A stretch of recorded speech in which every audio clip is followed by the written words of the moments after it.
नमस्कार विद्यार्थी मित्रांनो, आज आपण इयत्ता 10वी मराठीच्या पाठ्यपुस्तकातील आश्वासक चित्र ही स्त्रीविषयक जाणीवा निर्माण करणारी कविता पाहणार आहोत. काय म्हणतात, काही विद्यार्थी असं म्हणतात की आवाज येत नाही, मास्क काढा.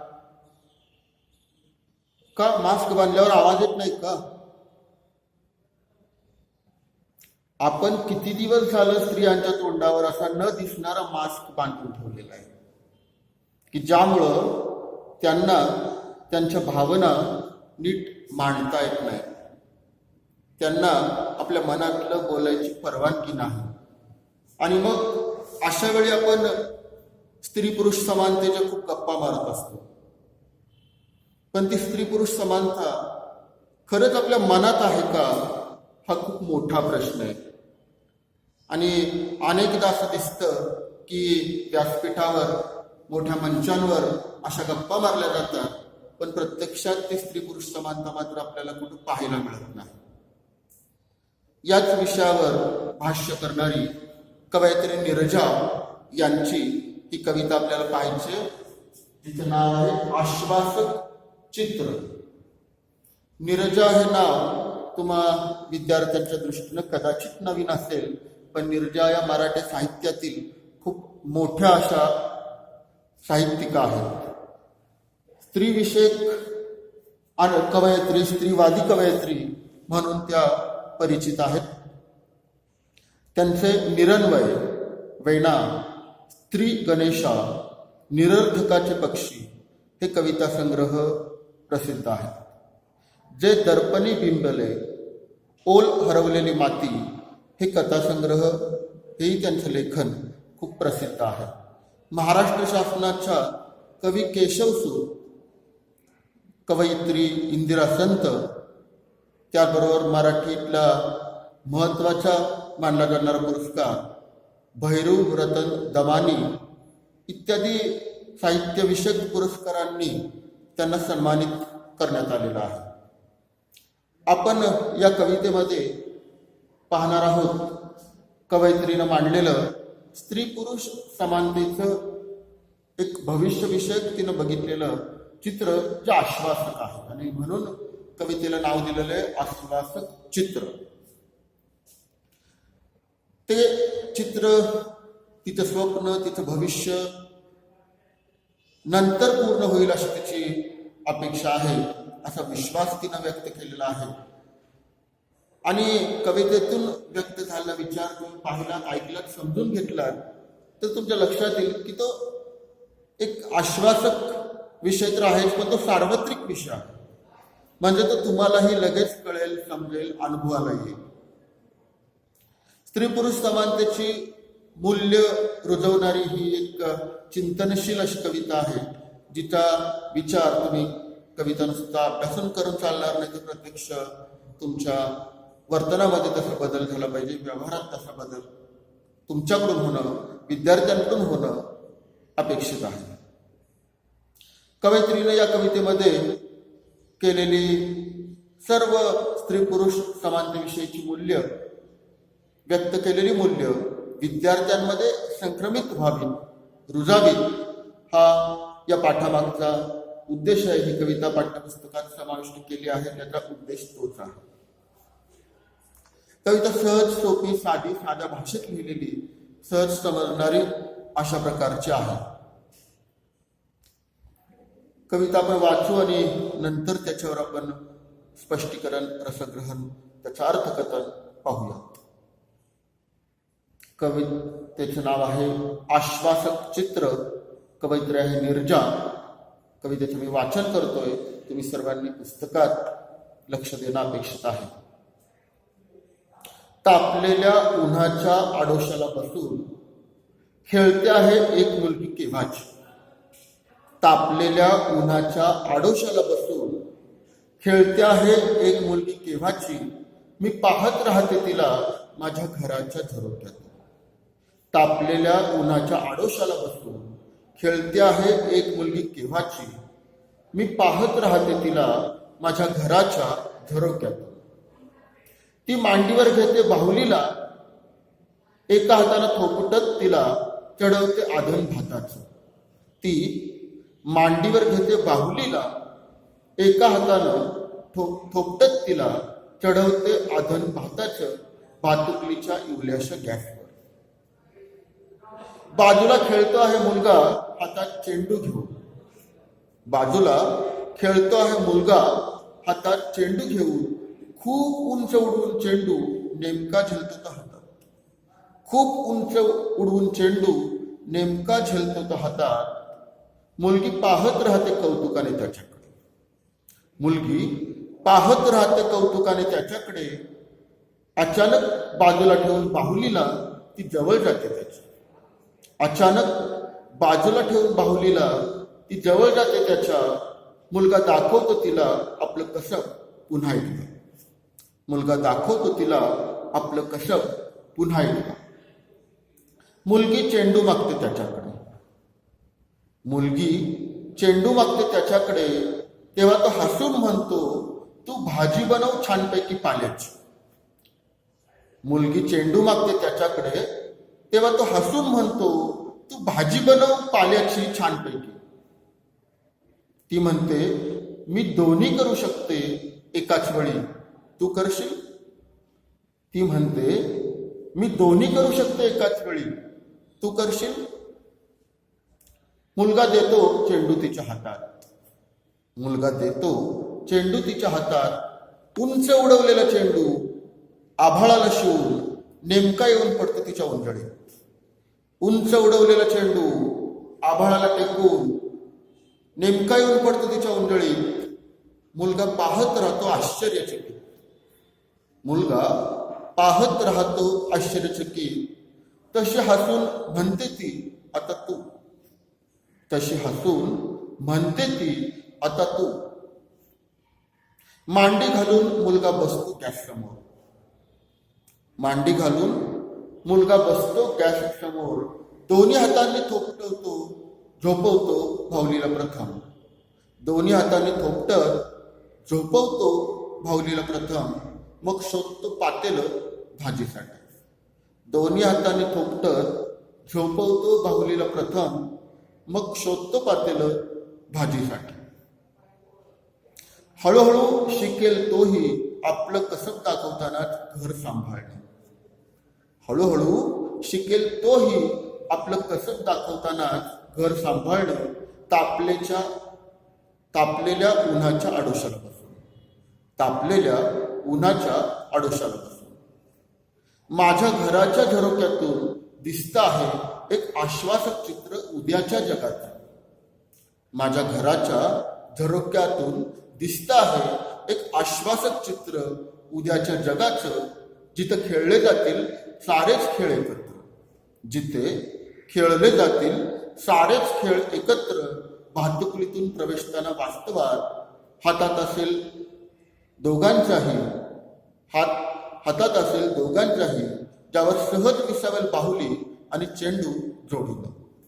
भातुकलीतून प्रवेशताना वास्तवात हातात हात असेल दोघांच्याही.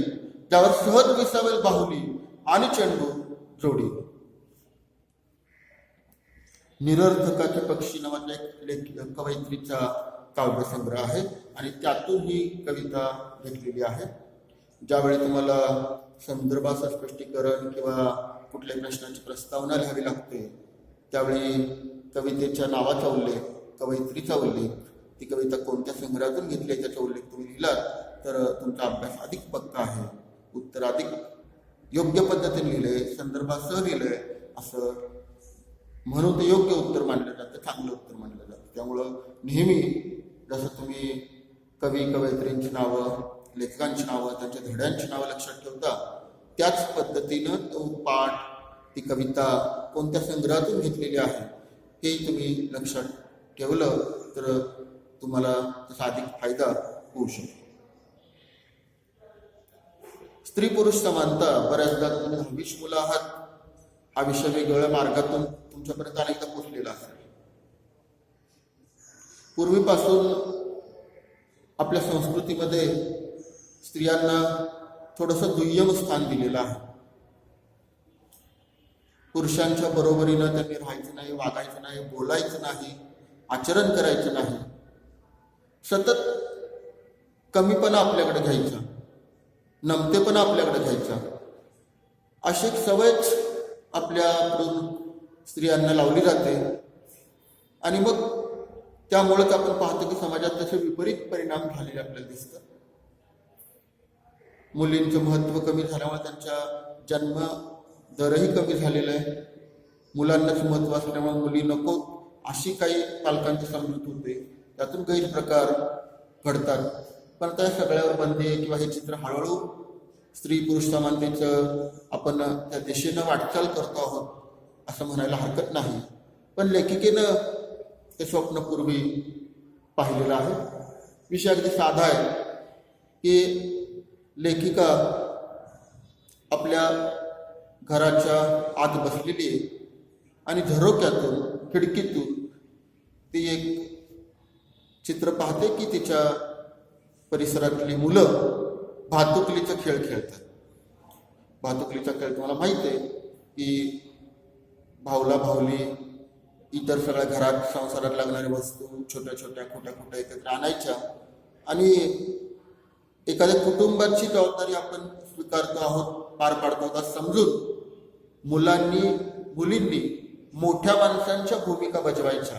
आपण मोठे आहोत असं समजायचं आणि त्या जशी मोठी माणसं घरात वागतात तसं वागायचं.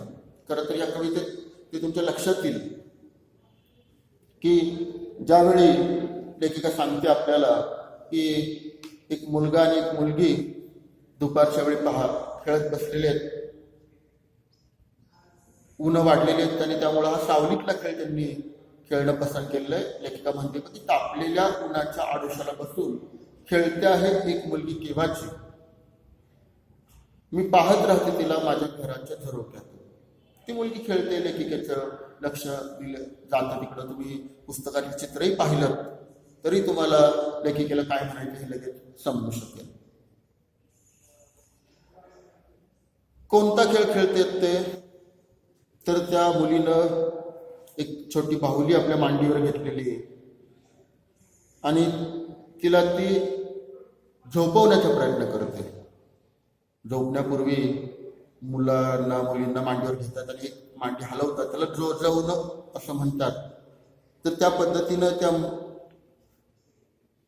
मुलीला झोपवण्याचा, आपल्या बाहुलीला झोपवण्याचा प्रयत्न करते आणि त्याच वेळी ती स्वयंपाकाची तयारी सुद्धा करते.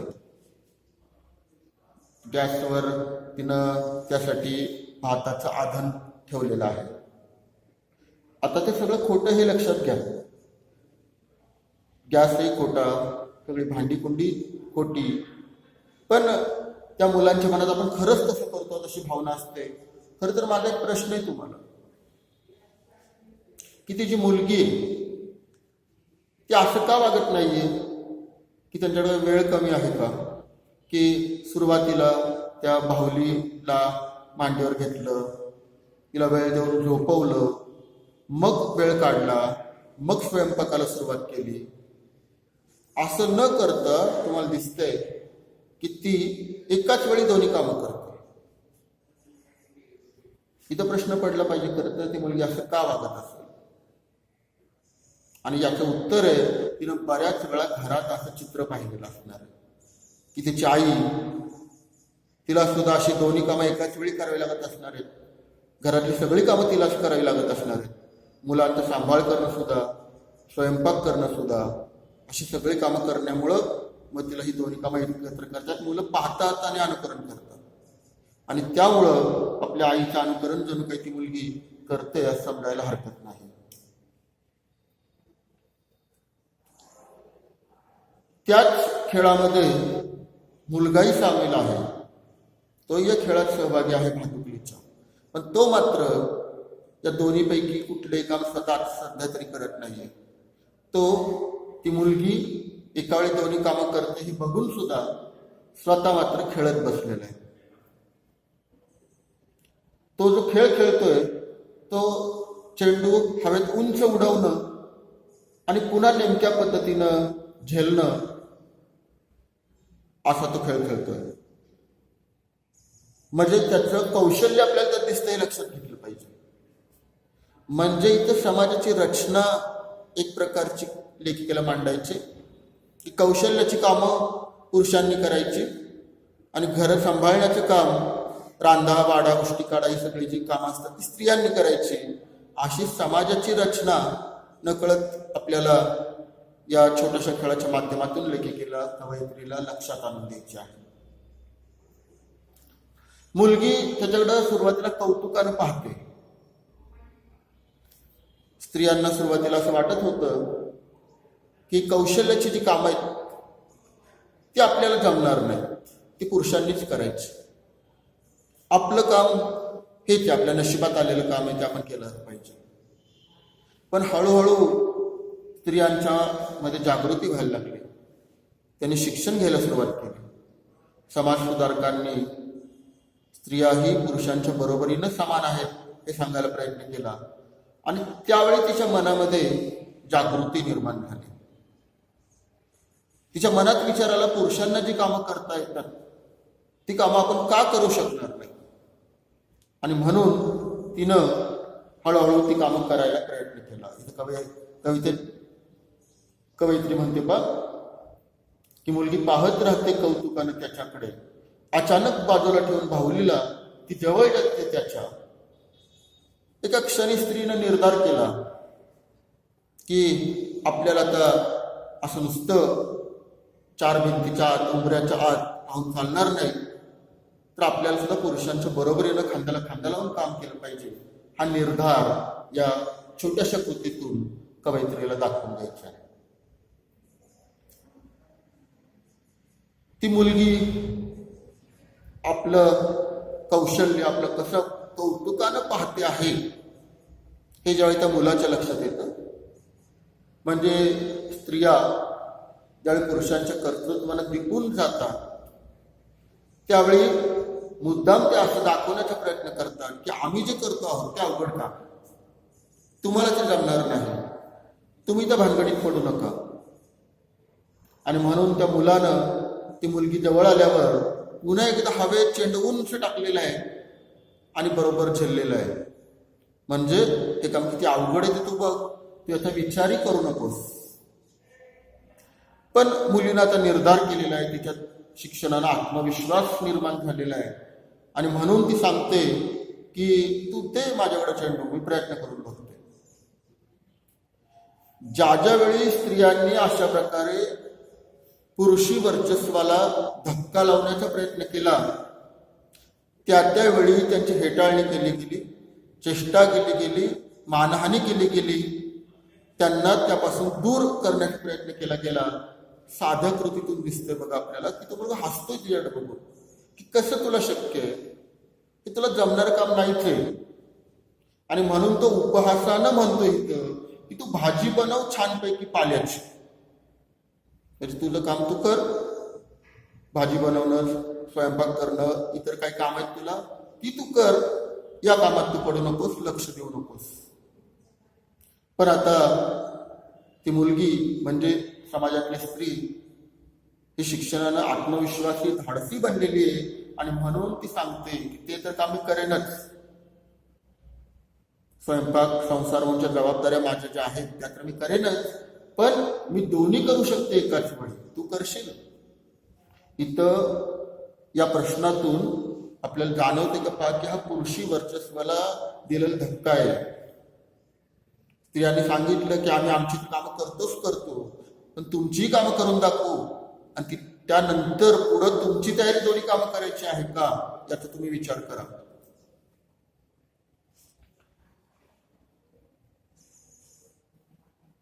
आता पर्याय राहिला नाही पुरुषांच्या हातात.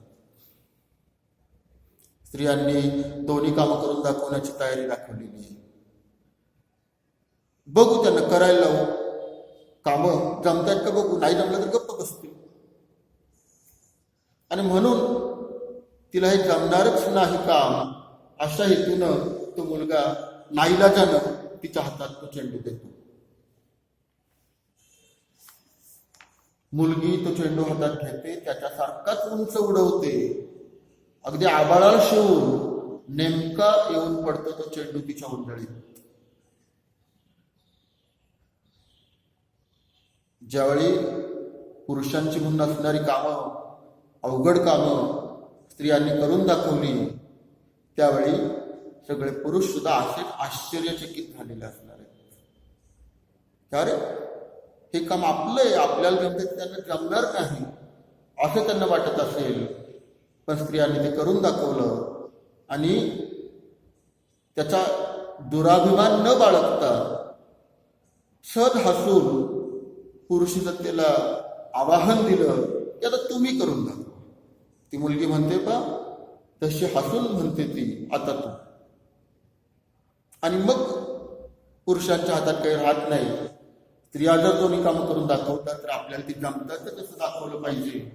आणि म्हणून मग तो मुलगा कवितेतला दिसते आपल्याला की मांडी घालून मुलगा बसतो गॅस समोर, दोन्ही हाताने थोपटत झोपवतो भावलीला प्रथम, मग शोधतो पातेलं भाजीसाठी. मला असं वाटतं की कवयित्रीनं बघितलेले हे स्वप्न आपण जर सध्याच्या शतकाचा विचार केला तर या शतकामध्ये हे चित्र असं पूर्ण होताना दिसते आपल्याला. अनेक घरांमध्ये आता बाबा आईला मदत करताना दिसतात. आणि मग तुम्हाला आश्चर्य वाटायला नको की आपले बाबा आईला मदत करतात. खरं तर दोघांनीही संसाराच्या दोन्ही जबाबदाऱ्या समानतेनं उचलणं म्हणजेच स्त्री पुरुष समानता. नाहीतर आईनं बाहेर कामालाही जायचं, नोकरीलाही जायचं, घरातलीही सगळी कामं करायची आणि पप्पांनी फक्त नोकरी करायची, बाकी घराकडे अजिबात लक्ष द्यायचं नाही. ही स्त्री पुरुष समानता होऊ शकत नाही. आणि म्हणून मी मुलांना नेहमी सांगत असतो आता की बाबांना तुम्ही बाकीच्या वेळा शिकालच, मोठमोठ्या डिग्र्या घ्यालच, पण त्याचबरोबर स्वयंपाक करायला शिका. हसता तुम्ही, पण ही गोष्ट खूप गरजेची आहे. अगदी साध्या गोष्टीसाठी गरजेची. 10वी नंतर तुम्ही बाहेर मोठ्या शहरात परदेशात शिकायला जाल आणि त्यावेळी आपल्याला अशा जुजबी गोष्टी, उपहार, नाश्ताच्या, जेवण्याच्या, चहापाक करणं वगैरे या गोष्टी जमल्या तर चांगला फायदा असतो. हा झाला शिकताना होणारा फायदा. पण आता ही स्त्री पुरुष समानता पाहताय तुम्ही, त्यामुळं तुम्हालाही तुमच्या संसारात ही सगळी घराची जबाबदारी सुद्धा निम्म्या पद्धतीने उचलावी लागणार आहे, समानतेनं उचलावी लागणार आहे. आणि त्यामुळं तुमच्या आई वडिलांना माझं हे सांगणं असेल की मुलींना तर स्वयंपाक करायला शिकवतोच आपण, शिकवाच, पण त्याचबरोबर मुलांना सुद्धा या गोष्टी हळूहळू शिकवणं अत्यंत गरजेची गोष्ट आहे.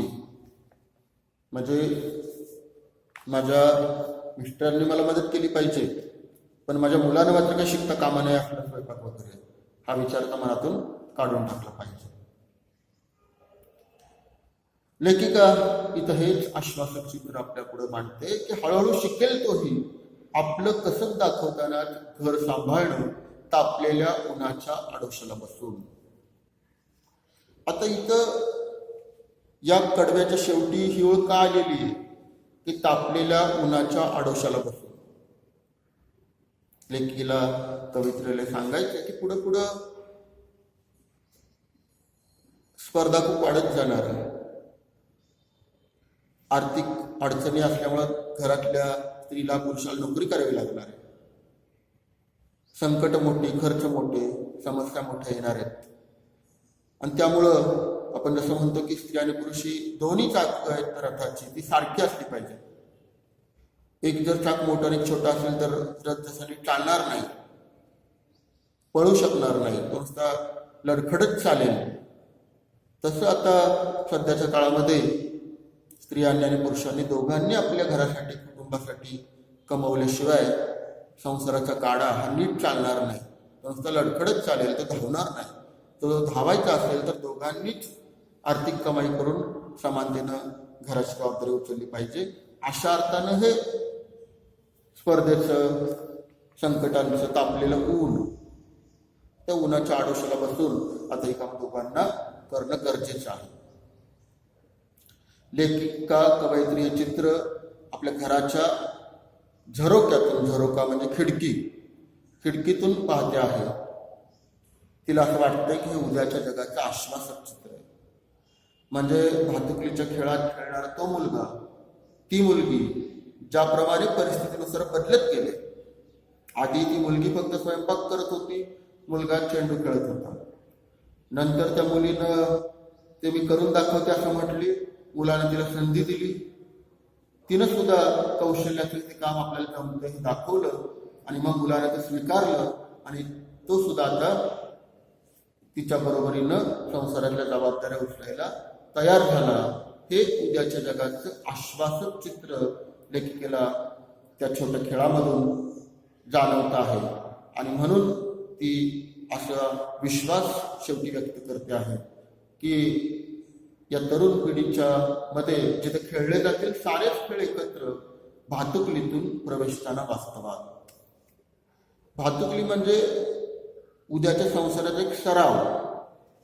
भातुकलीचा खोटा खोटा खेळ, खोट्या संसाराचा खेळ म्हणजे नंतरच्या काळात कशा पद्धतीनं या मुलांना या सगळ्या गोष्टींना पुढे जायचंय, सामोरं जायचंय, त्याची कृती करून पाहणं.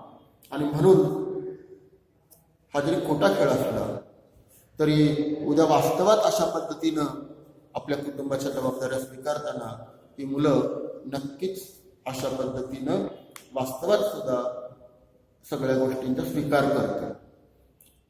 दोघांनाही आपापल्या जबाबदाऱ्या समजतील, दोघांनाही आपली कर्तव्य समजतील आणि म्हणून हातात हात असेल दोघांचाही, ज्यावर सहज विसावेल बाहुली आणि चेंडू जोडीनं. अशा पद्धतीनं अशा ओळींनी नीरजा यांनी या कवितेचा शेवट केलेला आहे. म्हणजे तिला माहिती आहे की दोघंही शिकतील, दोघं समांतर एकमेकांना महत्त्व देतील, दोघं सगळ्या जबाबदाऱ्या स्वीकारतील आणि मग अतिशय चांगल्या पद्धतीनं त्यांचं भविष्य असेल. त्यांची पुढची पिढी सुद्धा सहज आनंदात अशा संसारामध्ये, कुटुंबामध्ये राहील आणि ती सुद्धा स्त्री पुरुष समानता शिकेल आणि पुढे ती संक्रमित होत जाईल. मोठा विषय पण एका साध्या खेळाच्या माध्यमातून कवयित्री नीरजा यांनी तुमच्या पुढं मांडलेला आहे. आणि मला असं वाटतं की मी सुरुवातीला म्हटलं होतो ही कविता नुसती आपल्याला शिकून पुढे जायचं नाही, तर आपल्या वागण्यात तसा बदल केला पाहिजे. अजूनही मुलांना हे पटत नाही. वर्गामध्ये सुद्धा आपण पाहतो की मुली ह्या दुय्यम आहेत, त्यांना जास्त महत्त्व द्यायची गरज नाही.